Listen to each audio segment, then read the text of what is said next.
بینەرانی بەڕێز و خۆشەویستی ڕێگا لە هەرچوەکەن سڵاو و خۆشەویستیتان پێشکەش بێ بەختەوەر و شادمانی لاڵقێکی تازەی ئەڤڕۆ بە ئێوەی ئازیز و خۆشەویست دەگەینەوە.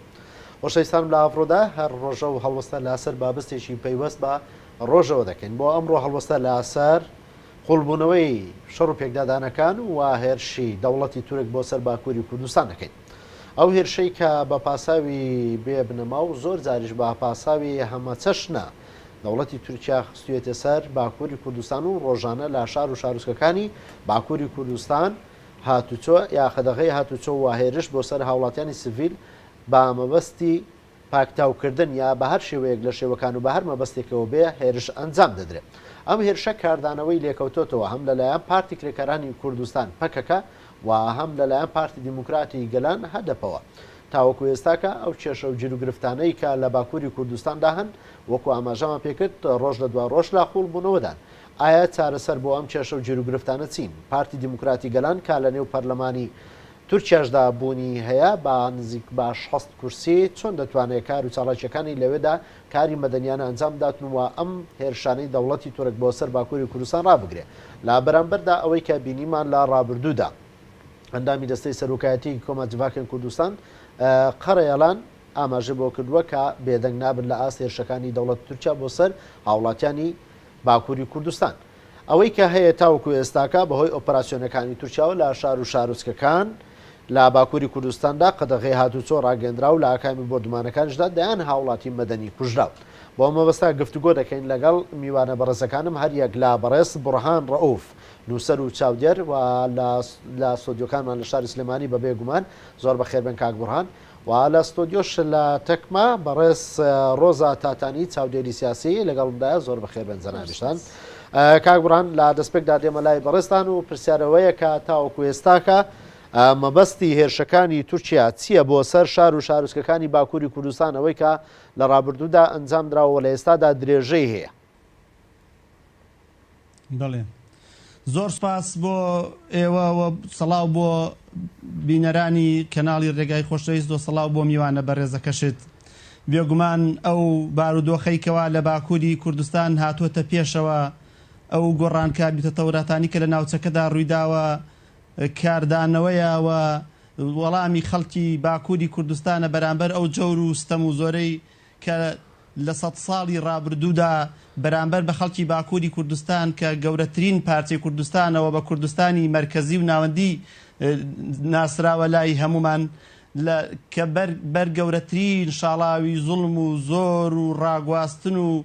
ئەوە کراوە و لە زۆر ڕێگە و بوار گیراوەتەر بۆ ئەوەی دەنگی ئەو خەڵکە کە بکرێت هەر لە شۆڕشەکانی پێشووتر لە شێعبەی دڵای نەهری و شۆڕشەکانی تر سەرکوت و کوشتن و بڕین و نەفیکردن و ڕاگواستن نەیتوانیوە خەڵکی باکووری کوردستان بێدەنگ و کب بکات و ئێستاش کە لە پێشکۆتایی قەرنی پێشوودا کە جارێکی تر بزونەوەیەکی چەکداری بەڕێبەرایەتی پیکەکە سەری هەڵدا و جارێکی تر خەباتی چەکداری دەستی پێکرد لە دوای ئەو هەموو کوشت و بڕین و ئینکاریکردن و نەخوێندنەوە و پەراوێزخستنە خەڵکی کوردستان لەو بەشەی کوردستان بە شێوەیەکی باڵاتر و بەهێزتر سەری هەڵدایەوە. یعنی مەبەستم ئەوەیە بڵێم بە کوشتن و بڕین و ئینکاریکردن و جەنگ کێشەکان چارەسەر ناکرێن و میلەتێک لەناو نابرێت. ئەمە زۆر ڕاستە، بەڵام ئەوەی کە لە ئێستادا هەیە دۆخێکی نالەباری ژیان و گوزەرانی هاوڵاتیان و هێرشکردنە سەر هاوڵاتیانی سڤیل لە باکووری کوردستاندا کوشتن و بریندارکردنیان بڕینی کارەبا و وێرانکردنی شارەکانیان هەیە. لە ئێستادا کۆمەڵگەی نێودەوڵەتیش لەمەدا بێدەنگە. ئایا ئەمە دۆخێکی ناوخۆیەیان دۆخێکە لە دژی چوارچێوەکانی مافی مرۆڤ و مافی نەتەوەکانی دیکە لە وڵاتاندا؟ بەڵێ بێگومانەکو دەزانین تورکیا وڵاتێکی ئەندامی حلفی ناتۆیە و وڵاتێکە ئەوێ بچێتە یەکێتی ئەوروپاوە وەربگیرێەوە خۆی بە وڵاتێکی دیموکرات و علمانی و سکولار دەزانێەوە دیعای مافی مرۆڤ و یەکسانی و زۆشتی گەورەتری کردووە. ئێستا بەم هێرشانەی بۆ سەر خەڵکی سڤیل و مەدەنی و خەڵکی بێچەک لە شار و گوندەکانی کوردستاندا و گەمارۆدانیان و ڕشتنی گازی فرمێسکرێژ و بڵاوە پێکردنی هێزی سەربازی و تانک و زریپۆش بەناو شەقام و شارەکاندا ئەمە پێشێلکردنی مافی مرۆڤ و مافە سەرەتاییەکانی ئینسانەوە لە دنیای تازەدا قابلی قوبولکردن نییە و ئەو زەمانە چوو ئەگەر لە سەدەی پێشوودا ئەگەر لە شاخێک و لە گوندێکدا خەڵک قڕ بکرا ئێستا بەهۆی ئەو پێشکەوتنە گەورانەی کە لە بواری ئیتیسالات و ماز میدیادا بڵاو بۆتەوە ناکرێ ئەمە لە بەرچاوی هەموو جیهان بشارێتەوە و دەخوازێ و کۆمەلگای نێودەوڵەتی و هێزە گەورەکان و ڕێکخراوەکانی نەتەوە یەکگرتوەکان و ڕێکخراوەکانی مافی مرۆڤ ئەوان ئینسان دۆستەکان لە هەموو دنیا بەدەنگ بێن و دەنگی ناڕەزایی بەرز بکەونەوە بەرامبەر بەو پەلامارە دڕندانەی کەوا لە شەشمانگی ڕابردووە بەرامبەر بە خەڵکی سڤیل لە تورکیا کراوە هەر لە هەڵبژاردنەکانی حوزەیران و دواتر لە هەڵبژاردنەکانی کاک بورهان بەتایبەت دەگەڕێمەوە سەر مەسەلەی هەڵبژاردنەکان و ئەو پێکەڵبژانەوەی کە لە دوای هەڵبژاردنەکانەوە سەری هەڵدا بەڵام دەسمە لای میوانی بەڕێزم ڕۆزا تاتانی چاودێری سیاسی ڕۆزاخان جارێکی دیکە بە خێراتنی بەڕێزتان دەکەین تۆ پێت وایە کە مەبەست لە هێرشەکانی دەوڵەتی تورکیا بۆ سەر هاوڵاتیانی سڤیلی باکوور چییە؟ بەڵێ بێگومان ئێمە پێویستە لە ڕاستینەی شرۆڤەکردنی ڕۆژهەڵاتی ناوەڕاستەوە دەست بە شرۆڤەکردنی ڕەوشی باکووری کوردستان بکەین چونکە ئێستا ئەوە بۆ ئێمە هەمومان ئاشکرایە کە لە ڕۆژهەڵاتی ناوەڕاستە سەر لە نوێ پێکێنانەوەی خەریتە سیاسیەکان و خەریتە دەوڵەتیەکان دروست دەکرێتەوە کە بۆ ئەمەش ئەو سەرکەوتانەی کە لە کوردستاندا تۆمار کران بە تایبەت لەگەڵ پێشکەوتنەکانی کوبانێ ئەو بەرخۆدانانەی کە لە ڕۆژئاوای کوردستان کراوە بە تایبەت ئێمە هەمومان ئەزانین کە تورکیا لە بەرامبەر ئەمە زۆر ناڕازی دەربڕی و یەکێک لە وتە هەرە بەناوبانگەکانی ئەردۆغان کە بەرامبەر کوبانێ ئەیکرد ئەوە بوو کە کوبانێ ڕووخاو ئەڕوخێ بەڵام ئەو کاتێک کە کوبانێ نەڕووخاو ئیتر کوردستان بووە ئومێدێکی نوێی بە دیموکراتیزەکردنی ڕۆژهەڵاتی ناوەڕاست ئەمە بووە هۆکاری ئەوەی کە تورکیا لە ئاستێکی بەرفراواندا دەست بە حملەیەکی نوێی شەڕ بکاتەوە هەم لە تورکیا و هەم لە باکووری کوردستانە و من پێم وایە ئەم حملەی شەڕکردنا حملەی شەڕکردنە لە بەرامبەر سەر لە نوێ بنیادنانەوەی جوگرافیای کوردستان چونکە ئیتر بەرخۆدانەکانی کوردستان هاتوونەتە ئاستێکی ئەوەی کە لە دوای کوبانە ئیتر کوردستان بە پارچەبوون نەمایەوە ئیتر چوار پارچەی کوردستان بووە پارچەیەک و لە ڕۆژهەڵاتی کوردستان هەمومان بینیمان ڕێپێوانەکان دەستیان پێکرد لە باشووری کوردستان لە باکووری کوردستان بە هەزاران کەس دە شاری جزیرەوە خۆیان لە تەلەکانی ڕۆژاوای کوردستانیان چوە ناو ڕۆژاوی کوردستانیانی بە شێوەیەکی واقعیانە ئیتر سنوورەکان لە کوردستاندا نەمان لەبەر ئەمە تورکیا و هێزە نێودەوڵەتیەکان بە شێوەیەکی گشتی دەستیان بە حملەیەکی نوێ کردوتەوە بۆ ئەوەی بتوانن بە ڕێگای باکووری کوردستان وەکو ئەو بە ڕێزەی تریش ئاماژەی پێداکەیەکێکە لە گەورەترین پارچەکانی کوردستان و تورکیاش خۆت بۆ خۆی لەبەر ئەوەی وڵاتێکە ئەندامە لە ناتۆ و وڵاتێکە یەکێکە لە وڵاتە زلهێزەکانی ڕۆژهەڵاتی ناوەڕاست ئەیانەوێت بەڕێی تورکیا و بە ئیتیفاقی نێودەوڵەتی جارێکی دیکە ئەم شۆڕشەی کە لە کوردستانە گەیشتۆتە ئەو ئاستەی کە لە دنیادا دەنگی هێناوە لە ناوی ببن بێگومان ئێمە پاشان پێم وابێ دەچینە سەر مژاری هەڵبژاردنەکان بەڵام ئەو ڕەوشەی کە لە باکووری کوردستاندا ئێستا ڕوو ئەدا تەنها ڕەوشی ناڕەزایی دەربڕین نییە بەڵکو ڕەوشی بنیادنانی سیستەمێکی نوێیە کە ئەویش سیستەمی دیموکراتی تورکیایە کە ئەویش سیستەمی نەتەوەی دیموکراتی و بە قانونبوونی ئەوەیە لە تورکیادا کە ئێمە هەمومان دەزانین پێواژوەیەکی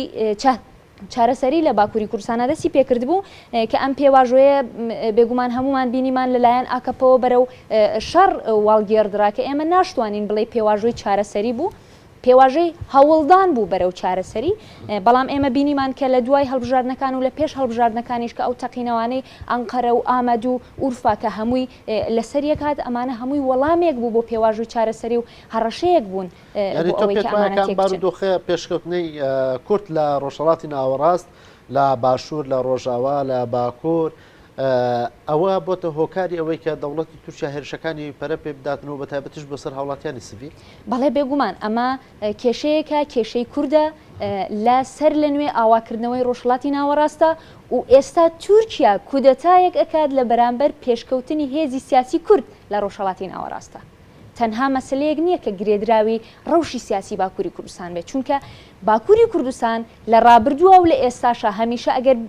بینیمان کە چۆن خاوەنداری لە ڕۆژئاوای کوردستان کرد بینیمان کە چۆن خاوەنداری لە شەهیدەکانی کە لە کۆماری ئیسلامی ئێراندا لە سێدارە دران کرد کە ئەمانە هەمووی ئەبێتە هۆکاری ئەوەی کە لە ڕاستیە باکووری کوردستان لە ڕۆژی ئەمڕۆدا تەمسیلی کولتوری شۆڕژگەڕی ئازادیخوازی کوردستان خودی باکووری کوردستانیشەکە پارتی دموکراتی گەلان هەدەپە لەوێدا بەشداری پەرلەمان دەکاتن و واسەدادە تێدەپەڕێن و نزیک بە 60 کورسی دێنێت و دەسێتە پەرلەمانەوە بۆ یەکەمین جار. بەڵێ بێگومان ئەمانە هەمووی پێشکەوتنگەلێک بوون کە تورکیا نەیتوانی هەزمیان بکات کە لە ڕاستیە پرۆژەی هەدەپە بۆ خۆی پرۆژەی بە دیموکراتیزەکردنی تورکیا بوو و نەک تەنیا لەلایەن کوردانەوە لەلایەن زۆربەی هاوڵاتیانی تورکیاوە پێشوازی لێکراو بۆ جاری یەکەم پارتێکی سیاسی لە کوردستانە تورکەکانیش دەنگیان پێدا کە لە ساڵانی ڕابردووە فاشیزم لە ناو تورکیادا گەیشت بۆ ئاستێک کە هەبوونی پارتی کوردی بە تاوان ئەبینرا بەڵام لەگەڵ پرۆژەی هەدەپەدا ئیتر پرسی کورد نەک تەنیا لە باکووری کوردستانە بەڵکو پرسی کورد بە تورکیایی بوو و هەموو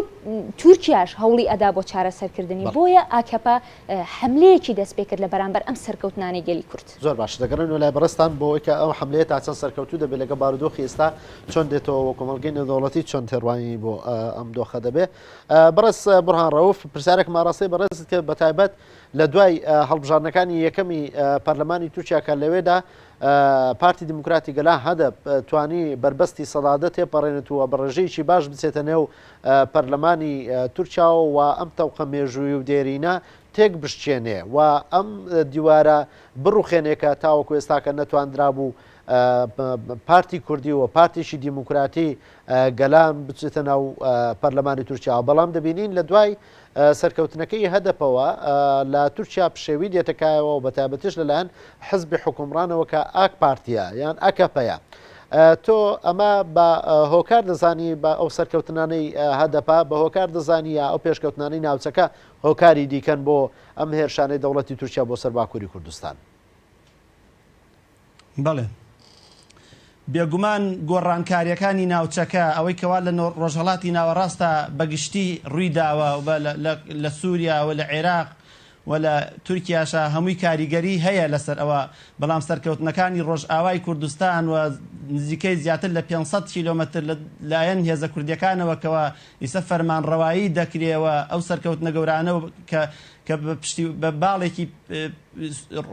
سووری پارتی کرێکارانی کوردستان دەزانێت لایەنی تورکیاوە پێشکەوتنەکان و سەرکەوتنەکانی کورد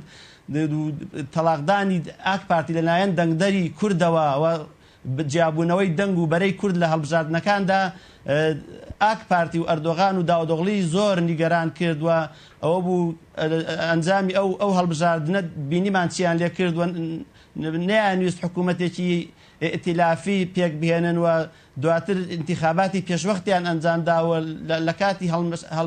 بانگەشەی هەڵبژاردنەکانیشدا فەزایەک لە ترس و تۆقااندن و گرتن و وەلانان و ئەوەیان بڵاو کردەوە کەوا ئەنجامی هەڵبژاردنەکانیان لە بەرژەوەندی خۆیان یەکلای کردەوە توانیان بەوە بەسەر ئەو کۆسبەدا سەرکەون و جارێکی تر ئەوە بەدەست بێنەوە خۆیان بەتەنها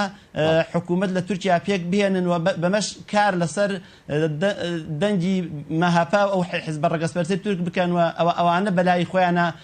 نزیک بکەونەوە چونکە ئەوان قەنەعەتیان بۆ مابوو کەوا دەنگدەری کورد جارێکی تر بە بەڵێن و وعدەکانی ئەوان هەڵ ناخەڵەتێ چونکە ئەوان لە 12 ساڵی ڕابردووە ئەگەرچی پرۆسەی ئاشتی بە پێشەوە چوو زۆر هەوڵدرا و هەنگاوی باشیش نرا و جەوی بۆ جەوێکی لەباری بۆ گونجێنرا بەڵام لە کۆتایە لە بەڵێندان زیاتر شتێکی ترمان نەدیوە لەسەر ئەرزی واقیعەوە بە یاساییکردنی و بە دۆکۆمنتکردنی لە بواری یاساییدا شتێکی وا ڕووی نەدا. بەشێک لە نووسەران و پێشکەوتوخوازانی تورکیا و ئۆپۆزیسیۆنانی تورکیا پێیان وایە کە ڕاستیەکەی تورکیا سەری لێشەواوە دەیەوێ کێشەناوخۆیەکانی خۆی هەناردەی دەرەوە بکات لە ناردنی هێز بۆ سوپای یان بۆ ناو خاچی عێراق و لە هەمان کاتدا دروستبوونی بارگرژەکان لەگەڵ رووسیا بەڕستان ئەمە چۆن لێک بدەنەوە؟ بێگومانەوە شتێکی ڕاستە ئەوەی کەوا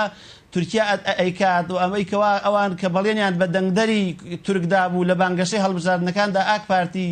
بانگەشەی ئەوەی دەکرد کەوا تورکیا بەرەو ئەوە ئەبا زیڕۆ مشکیلە و سفر مشکیلە و هیچ کێشەیەکیان نەبێەوە وەزعی ئابووری ئەو وڵاتە چاک بکەن و پێشکەوتنی گەورەتر ببینن و ئەمن و ئاسایش بەرقەرار بکەن بۆ خەڵکی تورکیا چونکە هەموو دەزانین تورکیا وڵاتێکی گەشتیاریە داهاتەکەی لەسەر گەشتیاری لە هەموو وڵاتانی دنیاوە ڕوو دەکەنەوێ ئەوەش پێویستی بە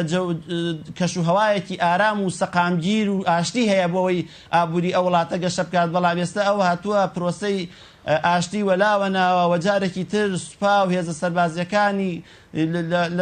هەموو باکووری کوردستانە بڵاوە پێکردووە وەلجاتی لەبری ئەوەی لەسەر مێزی دانووسان و توێژ کێشەکانی تورکیا چارەسەرکە جارێکی تر پەنا بۆ سوپا و بۆ هێزی چەکدار دەباتەوە گوێ لە داخوازی خەڵک و هێزە دیموکراتخوازەکان و ئەوەی کەوا تورکیا بەرەوەیەکێتی ئەوروپا بە کە زۆر لە تورکەکانی ژەڵێن ڕێگەی ڕۆیشتن بۆ یەکێتی ئەوروپا لە ئامەدەوەیە ئەگەر کورد ئەگەر ئەو مافی کەمەنەتەوەیەکان و پێکاتەکانی تورکیا نەناسێنیەوە مافەکانی خۆیان نەگن ئەوە قەت ئەو ئامانجی بەدی نایەکەوە تورکیا لە یەکێتی ئەوروپادا وەربگیرێت لەبەرەوە ئەوە ڕێگەی گەیشتن بێکێتی ئەوروپا بۆ تورکیا دوور ئەخاتەوە بەم کێشە و ئاڵۆزیانەوە بۆ تێوەگلانی تورکیا لە کێشەکانی سووریا و بهێنانی نیسوپا بۆ ئەوەوە لەگەڵ رووسیاشدا خەمان نەزانین ئەوەش چ عاقیبەتێکی قەیرانێکی ئابووری گەورە بۆ تورکیا دروست دەکات لە ئایندەدا. بەڵێ زۆر باشە دەگەڕم و لای بەڕستان بەڕست ڕۆزاخان پرسیارێک ماڕاستی بەڕستان کرد کە هێرشەکانیان بۆ سەر باکووری کوردستان فراوان کردووە. ئایا کۆمەڵگەی نێودەوڵەتی تا چەند دۆشدا دەمێنێت لە بەرامبەر ئەو هێرشانی دەوڵەتی تورکیا بۆ سەر هاوڵاتیانی سڤیل و لە هەمان کاتدا کەجەکە لە دوایین ڕاگەاندنی خۆیدا دەڵێت ئێمەش هێرشەکانمان فراوان دەکەین. ئایا پەکەکە چی پێ دەکرێت لەم بارودۆخەتە؟ بەڵێ بێگومان ئەگەر ئێمە بینە سەر مەسەلەی خۆسەریەکان لە باکووری کوردستانە و ئەو ڕەوشەیەکی ئێستا هەیە ئێمە پێویستە بزانین کە ئێستا لە باکووری کوردستانە لە زۆر ناوچە و شار و شارۆچکەی باکووری کوردستان خۆسەری دیموکراتیک ئێلان کراون کە خۆسەری دیموکراتی بۆ خۆی حملەیەکی بە دیموکراتیزەکردنی تورکیایە و حملەیەکە بۆ ئەوەی کە گەلی کورد ئیتر لێرە بەدواوە ئازادیەکی دیموکراسیانە لە دەوڵەتی تورکیا نابەڵکو بۆ خۆی بنیاد دەنێت و بۆ ئەمەش هەدەپە و هەموو ئەو هێزە دیموکراتیانەی کە لە تورکیا هەن بانگەوازی دەکرێت کە پشتگیری بکەن و بێگومان هێزە نێودەوڵەتیەکانیش ئەگەر بینە سەر واقعی سیاست ئێمە هەمیشە لە ڕابردووی کوردستانیشا و لە ڕۆژی ئەمڕۆژە ئەوە ئەبینین کە هێزە نێودەوڵەتیەکان هەمیشە کاتێک سەرکەوتنەکانی کوردستان مسۆگەر بوون ئەو کاتە دەستیان بە خاوەندارەتی کردەوە وەکو چۆن ئەو کاتەی کە کوبانێ لە ڕۆژی 23می بەرخۆدانی دابوو هێشتا هیچ کەسێک خاوەنداری نەدەکرد بەڵام ئەو کاتەی کە داعش کێنرا اینجا هەموو هێزەکان موداهەلەی کوبانیان کرد و هەرکەس ویستی ببێتە خاوەنی سەرکەوتنەکانی کوبانێ ئەمە لە باکووری کوردستانیژا ڕاستینەی هەمان واقعی بە ئازاری کوردستان و ڕۆژهەڵاتی ناوەڕاستیشە کە هەمیشە هێزە نێودەوڵەتیەکان ئەیانەوێ بیانکەنە یاری سەرخستنی یاریە سیاسیەکانی خۆیان بەڵام ئەوەی گرنگە لە باکووری کوردستاندا ئێستا بەدەیان هزار هاوڵاتی بە وڵات پارێز و نیشتیمان پەروەر و شۆڕژگێر لە کۆڵانەکانی باکووری کوردستاندا بەرخۆدانی ئەکەن خەندەقی بەرخۆدانیان بنیاد ناو ئەڵێن ئێمە خۆمان بەڕێوە دەبین لە بەرامبەر ئەوەدا هێزی تورکیا بە تانک و تۆپ و دەبابە و هەموو هێزێکی سەربازی لە بەرامبەر بەردەکانی گەنجانی باکووری کوردستان شەڕ دەکات و ئەوەی بەداخەوە لە ئێستا دامایی ئازارە ئەوەیە کە سەرانی حکوومەتی هەرێمی کوردستانیش لە بەرامبەر ئەمە وەکو هێزە نێودەوڵەتیەکان بێدەنگێکی قوڵ ئەنوێنن و لە دەرەوەی بێدەنگیش مرۆڤ ئەبینێت لە لەشکرکێشەکەی تورکیادا ئەوە ئەبینێت کە لە ڕاستیە هەندێک هێز لە پاڵ تورکیادا جێ ئەگرن کە ئەمانە هەمووی بۆ خۆی کێشەیەکە کە لە تاریخی کوردستانە لە داهاتووە دەربەی گەورەی هەبێ لەسەر کوردستان بەڵام ئێستا جزیرە سلۆپی سوور فارقین سیلڤان هەموو ئەم شوێنانە کە ڕێژەی دانیشتوانیان زۆرە و بە بەراورد لە ناوچەکانی هەرێمی کوردستان بۆ ئەوەی بینەرانمان باشتر لەوە شارەزا بن مەسەلە سوور کە ناوچەیەکی شاری ئامادە زۆر لە پێنجوێنی خۆمان گەورەترە ینی ڕێژەی دانیشتوانی ئەو ناوچانە جزیرە هەموو ئەو شوێنانی کە ئێستا لە بەرخۆدانەکانیان ناویان ئەبرێت زۆر گەورەتن و ئێستا هەوڵ ئەدەن خۆیان بەڕێوە بن بەڵام لێرەدا ئەوە گرنگە کە تۆش ئاماژەت پێداد موراد قەرەیڵان لە کۆتا لێدوانی خۆیدا و بەڕێز جەمیل بایکیش لە کۆتا لێدوانی خۆیدا ئاماژەیان بەوە کرد بوو کە ئەم بەرخۆدانانەی باکووری کوردستان هەتا ئێستا لەلایەن گەنجانی شۆڕژگەری باکووری کوردستانەوە بەڕێوە ئەبرێت بەڵام ئەگەر تورکیا بەردەوامی بکات بە هێرشەکانی تانک و دەبابە و بۆمبارانکردنی ناوچەکانی هەرێمی کوردستان ئەو کاتە گەریلا بە شێوەیەکی فیدایانە موداخەلەی ڕاستینەی تورکیا ئەکات و کە ئەگەر ئەمە بکرێت بەڕای من تورکیا لەبەرەوەی ئێستا لە ڕەوشی سیاسیا بە تایبەت بێت لە دوای لێدانی تایارەکەی رووسیا لە مەیدانی سیاسی هەرێمەکە و نێودەوڵەتیشە هەندێک بە تەنیا ماوە لەبەر ئەوە ئەگەر ئێمە بیبینین لەشکرکێشەکەی بۆ عێراقیش هەندێک بە تەنیا ماوە کەس خاوەنداری لێ نەکرد. کاریگەری ئەم هێرشانەی دەوڵەتی تورکیا بۆ سەر باکووری کوردستان چییە؟ و بۆچی قەدەغی هاتوچۆ ڕادەگەێنێ لەم ناو؟ بەڵێ هۆکاری ڕاگەاندنی قەدەغی هاتوچۆ بێگومان ئەوەیە کە ئەیانەوێت گەلی باکوور لە یەکتری داببڕێن و مەشهوریەتێک بێنن بۆ ئەو قەتڵ و ئامانەی کە ئەنجامی ئەدەن چونکە لە یاسای تورکیا کاتێک حکوومەت وتی قەدەغەیە تۆ ناتوانانی بچیتە دەرەوە قەدەغەیە تۆ ناتوانانی بچی ئاوێکیش بۆ خۆت بکڕی کە ئێمە هەمومان دەزانین زۆربەی ئەو بریندارانەی کە لە بەرخۆدانی باکووری کوردستانە شەهید بوون لە ئەنجامی ئەوەدا شەهید بوون کە نەتوانرا بنێردرێنە نەخۆشخانەکان کە ئێستا بەدەیان شەهید هەن لە ناو سەهۆڵەکان لە ناو ماڵەکاندا جەنازەکانیان بۆ ئەوەی بۆن نەکەن ئەپارێزرێن کە ئەمە خۆی بۆ خۆی شەرمەزاریەکی ئینسانیەتە کە تورکیا لە بەرامبەر گەلی کوورد دەیکات لە کاتێکا کە ئەو پشگیری لە بەرامبەر بۆ گەلی فەڵەستین دەرئەبڕی لە بەرامبەر ئیسرائیل بەڵام ئێستا لە ڕۆژی ئەمڕۆدا ئەو شتانەی کە ئەو لە باکووری کوردستانی کات هەمان هاوتەری بە هەمان یەکسانە بە پراتیکەکانی داعیش کە لە ڕۆژاوای کوردستان ئەنجامی ئەدا بەڵام لێرەدا ئەوەی گرنگە ئێمە وەکو گەلی کورد پێویستە چۆن خاوەنداری لەم بەرخۆدانە بکەین ئێمە وەکو گەلی کورد پێویستە چۆن ماڵی کوردستان بکەینەوە یەک ئەمە لێرەدا ئەتوانێت ڕاستینەی تاریخی کوردستان بگۆڕێت چونکە ئێمە هەڵەیەکمان کرد لە لۆزاندا ئێمە نەمانتوانی پەیمانی سیڤەر هەڵسەنگێنین بەڵام ئێستا لە ڕۆژهەڵاتی ناوەڕاستە گەلی کورد خاوەنی هێزێکی ئەوەندە گەورەیە کە ئەتوانێت سەر لە نوێ بنیادنانەوەی ڕۆژهەڵاتی ناوەڕاست بۆ خۆی وەکو شانسێکی گەورە بەکاربێنێ بەڵام بە مەرجێک کە ماڵی کورد پارچە نەبێ کە لە کۆتایی لێدوانەکانیشاندا کەجێکە ئاماژەیان بەوەدا بوو کە بە تایبەت بانگەوازیان بۆ پارتی دیموکراتی کوردستان هەبوو کە لێرەدا لە جەبهەی کوردستانە لە جەبهەی تێکۆشانی ئازادی کوردستانە پێویستە جێی خۆی بگرێت و ئێمە وەکو هێزی کوردستانی بتوانین ببینە ئالتەرناتیفێک لە بەرامبەر ئەو گەلە کۆمەکیانەی کە لەسەر دەستکەوتەکانی هەرێمی کوردستانە و حەزەکەم ئاماژەش بەوە بدەم پێشەوەی کۆتایی بە قسەکانم بێنم تورکیا تەنها دژی باکووری کوردستان نییە ئێمە هەمومان شایەدیمان بۆ ئەوە کرد کە کاتێک سەرانی حکوومەتی هەرێمی کوردستان بە سەرۆکی حکوومەتیشەوە ئەچوونە تورکیا بێ ئاڵا لە چاوپێکەوتنەکاندا دائنیشتن ئەمانە هەمووی نیشانەی ئەوەیە کە تورکیا هەتا ئێستا سەروەریەکانی ئێمەی لە حکوومەتی هەرێمی کوردستان قبول نەکرد بەڵام لە چاوپێکەوتنی کۆتاییە ئەم ئاڵایە هەڵکرا زۆر بە بشکۆلەی لەسەر مێزێک زۆر بە شەرمنانە بەڵام بەدەلەکەی لە بەرامبەر چی بوو لە بەرامبەر هاتنی تورکیا بوو بۆ هەرێمی کوردستان ئێمە پێویستە بێ ئەوەی تعویز لە کوردستانە بدەین بتوانین هەوڵ بدەین کە بگەینە سەر ئەمە دەکەمە پرسیارێکا ڕاستی بەڕێز بورهان ڕەوفی دەکەم بەڕێز بورهان ڕەوف هاتنی هێزی تورکیا و وەکو ئاماژەم پێکرد ئاڵۆزەکانی لەگەڵ رووسیادا لە ئێستادا لە ڕابردوشدا ئەوەی کە بینیمان پراوێستخستنی تورکیا بوو لە هاوکێشە نێودەوڵەتی و هەرێمایەتیەکانیشدا تورکیا لە جوڵەی هەمەچەشنەدا لە ئێستادا دەیەوێت لە ڕێگای دروستکردنی سوپای ئیسلامی لە ڕێگەی هاتنی بۆ ناو عێراق لە ڕێگەی خستنە خوارەوەی فڕۆکەی رووسیەوە بێتەوە ناو هاوکێشەکە تۆ پێت وایە تورکیا دەتوانێت لەم گەمەیە لەم هاوکێشەیە دەربازی ببێت و گەمەیەکی باش بکات بە سەرکەوتنی تورکیا لە ناوچەکەدا؟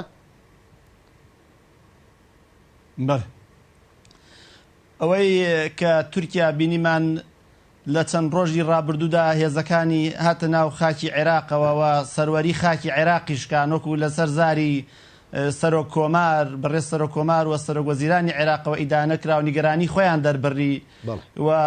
ئەوەیشی کە تورکیا دەڵێ ئەو خوێندنەوەیکی تری بۆ دەکا ئەوەڵێ ئێمە هاتوین بۆی مەشق بە هێزەکانی سوپای عێراق و هێزەکانی حەشدی وەتەنی سونە بکەین لە مووسڵ بۆ ڕزگارکردنەوەی شاری مووسڵ لە داعش ئەوان خۆیان وا دەڵێن بەڵام ئەمە لە کاتێکدایەکەوە حکوومەتی عێراق لە بەرزترین ئاسدا بێئاگایی خۆی و نیگەرانی خۆی دەرەبرێت لە هاتنە ناوەوەی هێزەکانی تورکیا بۆ ناو خاکی عێراق لە کاتێکدا ئەوەشمان دەبین نەچێت ئێمە لە چەند مانگی ڕابردوو لە ساڵی ڕابردوودا لە کاتێکە هێزەکانی داعش پەلاماری هەرێمی کوردستانیان داوە نزیک بوونەوە لە هەولێر و نزیک بوونەوە لە فڕۆکەخانەی هەولێر کە داوای کۆمەکیان دێکرا نەهاتن بە هاواری خەڵکی هەرێمی کوردستان و سەرزاری بەڕێز دکتۆر فواد حوسێن سەرۆکی دیوانی سەرۆکایەتی هەرێموتی تورکیا بێئومێدی کردین لە کاتێکدا تورکیا بەرژەوەندی گەورەی ئابووری لە هەرێمی کوردستانە هەیەوە بە هەزاران کۆمپانیای تورکیا لە هەرێمی کوردستاندا کار دەکەن و بازرگانی و ئاڵوگۆڕی کاڵا لە تورکیاوە بۆ هەرێمی کوردستان ئاستێکی زۆر باڵادایە ئەو هەڵوێستەی نەبوو بەڵام ئێستش کە گۆڕانکاریەکان بەسەر ئەو منتیقەکەدا هاتووە و ئەوەی کەوا پێی دەڵێن حلفی رووسی و عێراقی و سووری و ئێرانی و پێشڕەوی ئەوان لە ناوچەکەدا و لە سووریا و لە بەغدا و مانەوەی هێزەکانی ئەسەد لە حەڵەب و ئێستش کە بیانێ شاری مووسڵ هێزەکانی حەشدی شیعی شعبی بێنە ناوی بێگومان ئەمە بۆ تورکیا کارێکی ناخۆشە ئەوێ ئەو هاوسەنگی ڕابگرێت و نەیەڵێ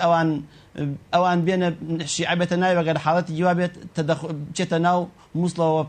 بەرژەوەندەکانی خۆی لەو ناوچە بپرس ئەمە لایەک لایەکی ترەوە ئەو سەرکەوتنە گەورانەی کەوا لە ڕۆژئاوای کوردستانە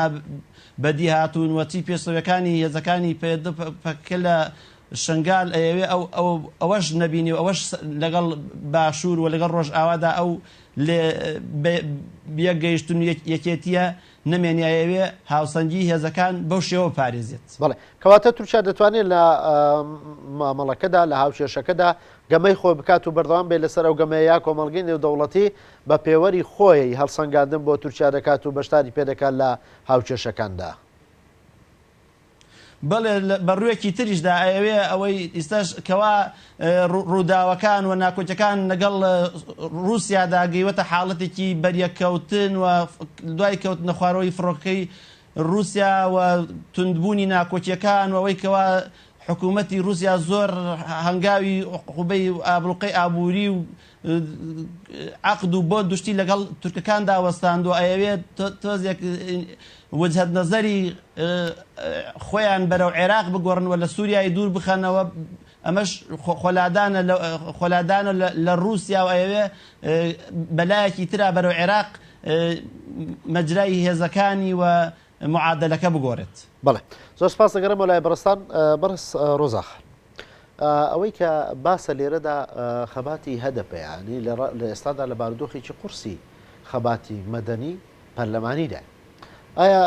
هەدەپە لە نێوان قاندیل و هێرشەکانی ئاکپارتی دەبێت چی بکات لە پەرلەماندا؟ بەڵێ خۆی لە ڕاستیە بەڕێز سەلاحەدین نەمیرتاش هەرە دوایی لێدوانێکی لەو بارەیەوەدا بوو کە ئەویش زۆر بەڕوونی ئەو ڕۆژەی باکووری کوردستانی هەڵسەنگاندی بوو وتی بووی کە ئێمە خاوەنداری لە خۆسەری دیموکراتی ئەەکەین چونکە ماف و ئاشتی و دیموکراسی نابەخشرێت بەڵکو دەسێنرێت و ئێمەش ئامادەین بۆ سندنی ئاشتی و دیموکراسی لە تورکیادا. من پێم وایە کە هەڵبژاردنەکان لە باکووری کوردستانە ئەگەر ئێمە تەماشای هەڵبژاردنەکانی حوزەیران بکەین و پاشانوەرین تەماشای هەڵبژاردنەکانی مانگی 11 بکەین ئێمە لە تاریخی تورکیا کاتێک بڕوانین ئەبینین چۆن لە ساڵی 1946 لە تورکیا هەڵبژاردنێک کرا کە ئەو کاتێک تەنها جەهەپە ئیکتیدار بوو بۆ ئەوەی کە بتوانن فرە پارتی لە تورکیادا ئاوا بکەن ئەو کاتە هەڵبژاردنێکی بە ئیتیفاقیان ئەنجامدا ینی هەڵبژاردنێک کە بۆ خۆیان دانیشتن لەسەر مێزەکان و کەرتێکی هەڵبژاردنیان دروست کرد و دەنگەکانیان دابەش کرد بۆیە هەڵبژاردنەکانی مانگی 11 بە هەمان شێوە بوو لە ڕاستیە ئەگەرنا لە چەند مانگێکە ئیمکان نییە کە ئاکەپە سەرەڵە ئەو هەموو سیاسەتە فەشەل هاتووەی کە ئەنجامی داوتەیدا سەرکەوتو نەبوو بتوانێت دەنگەکان لە تورکیادا ئەوەندە کۆبکاتەوە چونکە ئابووری تورکیا لە ڕۆژی ئەمڕۆدا لە ئاستی هەرەسهێناندایە و سەرڕای ئەوەی کە سیاسەتەکانیشی لە 0 پرۆبلامەوە هاتە 100 پرۆبلام لەبەر ئەوە من پێم وایە کە ئیتر هەدەپە و هەموو هێزە دیموکراتیەکانی تورکیا لە چەپەکانی تورکەوە هەتا تەنانەت جەهەپەیش پێویستە هەوڵ بۆ ئەوە بدەن کە ئیتر لێرە بەدواوە تورکایەکی دیموکراتی ڕزگارکرا و لە ئاکەپە دروست بکەن چونکە ئەگەر بەم جۆرەنەکەن ئەو کاتە تاریخ لە تورکیادا دووبارە ئەبێتەوە و بەڕاستی خراپتریش ئەبێ هەروەکو چۆن داوت ئۆغڵو خۆی بۆ خۆی لە لێدوانێکیشا لەم ڕۆژانەی ڕابردووە بەم جۆرە هێنابوو زمانوتیبووی ئێمە هیچ کات لە تورکیادا شەڕێکی بەم شێوەمان بەڕێوە نەبردووە و بەڕێز جەمیل بایکیش وتبووی ئەو ڕاستەکات چونکە هیچ کات بە ئاشکرا لەسەر شەقامەکاندا خەڵکی سیویلیان نەئەکوشت ڕاستە بە سەدان هەزار فایلی مەجهول هەن لە تورکیادا بەڵام ئیتر بە تانک و تۆپەوە لە ناو کۆڵانەکاندا شەڕ ئەکەن و ئەمە شتێکە پێویستە ڕایگشتی تورکیا ببینێ ئەمە ئەگەر تۆ لە کاتێکە بە سەدان جەنازەت هەیە کە ئەگەر ئێمە سەیری بیلانچۆکان بکەین کە تەنها لە مانگی دەدا ژمارەی شەهیدەکانی باکووری کوردستان لە بەرخۆدانەکاندا بووەتە 234 شەهید کەواتە لێرەدا سەرڕای بێگومان هاوڵاتی سڤیل بەڵێ بەڵێ بێگومان هاوڵاتی سڤیل سەرڕای ئەم هەموو قوربانیە ئەگەر تۆ وەریت خەباتی دیموکراسی تەنها لە چوارچەوەی پەرلەمانە کۆ بکەیتەوە ئەو کاتە لە ڕوانینگەتا بۆ دیموکراسی بەڕاستی وەکو بەڕێز دەمیرتاژ وتی تۆ پێت وایە دەبێت خەباتەکە خەباتی هەمە چەشنەوە هەمەلایەنە بن بەڵێ بێگومان پێویستە هەملایەنی خۆپاراستن هەملایەنی سیاست هەملایەنی دیپلۆماسی هەملایەنی ئابووری پێویستە کوردان لە باکووری کوردستانە بە هاوکاری هەر چوار پارچەی کوردستان خۆسەری دیموکراتی ئیعلان بکەن و بتوانن خۆیان بەڕێوە ببەن ئیتر دوای 40 ساڵ شۆڕش کاتی ئەمە هاتووە زۆر باشە دەگەڕم و لای بەڕستان بەڕست بورهان ڕەوف چاودێر و نووسەر دێم و لای بەڕستان تۆ پێت وایە وەکو چاودێرێک کە پێت وایە بارودۆخەکە قوڵتر دەبێتەوە یاخۆتەوەیە کە گەڕێکی دانووسان لە دوایم شەڕ و پێکدادانە دێتەکایەوە بەڵێ ئەوەی تا ئێستا دەیبینین هەروە خۆشکردنی ئاگراوە لەشکرکێشی و پەلاماردان و ئابلوقەدانی شارەکانی کوردستانی باکوورە وەکو شارەکانی ئامەد و شەرناخ و ماردین ومانە کە زیاتر ئامەد بۆنەوە و 4 ڕۆژ شەرناخ 13 ڕۆژ ماردین 13 ڕۆژ ئەمانە زیاتر کە 4 ناوچەند کە زۆرترین ئابلوقە دراون ئەمانە ئەنجامی ئەو سیاستە فاشیستەی تورکیایە کە بەکاری هێناوە داخوازی خەڵکی مەدەنی بەو شێوە دەداتەوە کەیسە هەمومان دەزانین لەم سەردەمەدا کەوا کورد بەشداری ئینتیخا هەڵبژاردننی کردووە حیزبی مەدەنیانەیە کە لە هەدەفا خۆی دەبینێتەوە لە پەرلەمانە فراکسیۆنیانەیە دەکرێت بۆ چارەسەرکردنی کێشەکان بگەڕێنەوە سەر مێزی متوێژ و دانووساندن و لە یەک حاڵی بوون و دۆزینەوەی چارە بوو هەموو کێشەکانوە چونکە تەجروبە و ئەزمونونەکانی ڕابردوو ئەوەی نیشانمانداوە تەجروبە و ئەزمموی گەلانی ناوچەکە نیشانی داوە خوێنڕشتن و کوشتن و یەکتری نەخوێندنەوە و قڕکردنی خەڵک بە هیچ شێوەیە کۆتایی نایەوە ناتوان هیچ گەلی کورد کۆتایی پێبێنن باشترین چارەسەرەوەیە گەڕانەوە بۆ سەر مێزی دانووسان و وتوێژ و گوێگرتن لە خەڵک و دابینکردنی مافە سەرەتایەکانی خەڵک و ڕێزگرتن لە یاسا و سەروەربوونی یاسا و پابندبوونی بە مافە سەرەتایەکانی ئینسانەوە و دیاریکردنی مافی چارەنووسی دانووسان و گفتوگویانەی کە بەڕێستان ئاماژە پێ دەکەن و دەبێت بگەڕێنەوە سەر ئەم مێز و گفتوگۆ لە ئایندەیەکی نزیکدا بێتەکایەوە بێگومان ئەگەر چەندێ درێژەش بچێژێ ڕێگە چارەی کۆتایی هەر دانساندن ئەگەر هەزارەهان کەسی تریش بکوژێ و شاری تریش وێران بکرێ و دێهاتی تریش تەخت بکرێ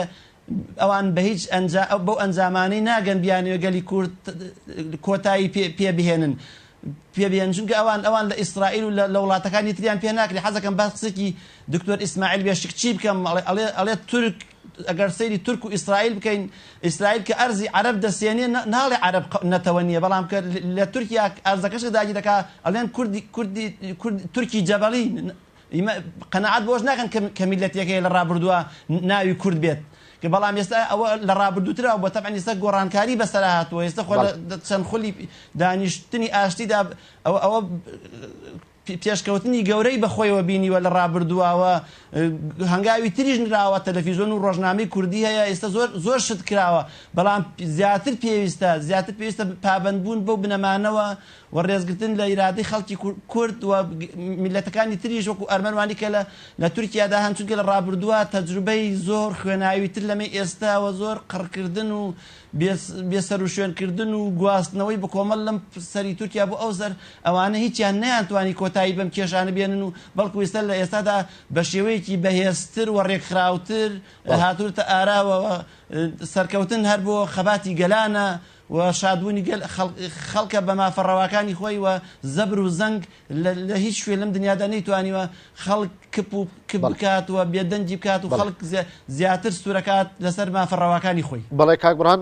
زۆر سپاس دەکەم کاتێکی کەم لەبەردەستماوە و دەیکەمە پرسیارێکا ڕاستەی بەڕێز ڕۆزە تاتانی دەکەم بەڕێز بورهان ڕەوف نووسەر و چاودێر زۆر سپاس بۆ کار لە ستۆدیۆکانمان لە شاری سلێمانی و لەگەڵمان بوویت و بۆ دۆ پرسیارش دەستمە لای بەڕێز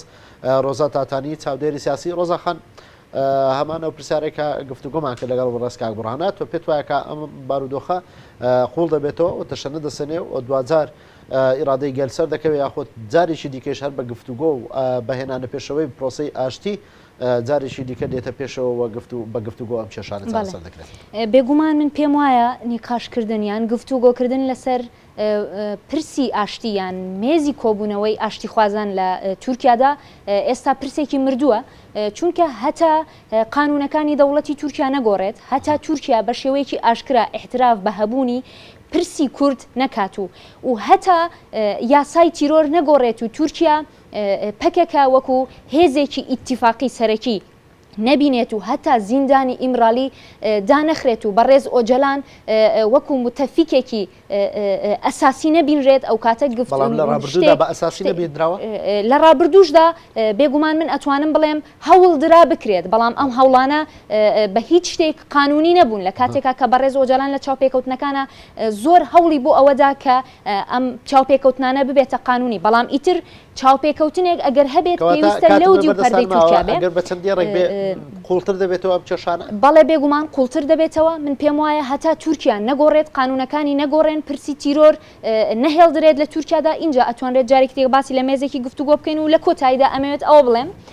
کوردستان ڕۆژهەڵاتی ناوەڕاست ئێستا ئامادەیە بۆ سەرکەوتنێکی گەورە بەمەرجێک ماڵی کوردی یەک بێت بەمەرجێک کە هێزە کوردستانیەکان بتوانن لە ئیتیفاقێکی یەکێتی نەتەوەیدا بگەنەیەک و من بانگەوازی بۆ هەموو خەڵکی کوردستان ئەەکەم کە خاوەنداری لە پرسی نەتەوەیان لە هەر چوار پارچەی کوردستاندا بکەن و سەرکەوتن بۆ هەموو لای زۆر سپاس بۆ بەڕێز ڕۆژە تاتانی چاودێری سیاسی سپاس بۆ میوانەکانم لە سلێمانیەوە بورهان ڕەوف نووسەر و چاودێری سیاسی زۆر سپاس کە لەگەڵمان بووی کاک بورهان هەروەها لە ستۆدیۆکانمان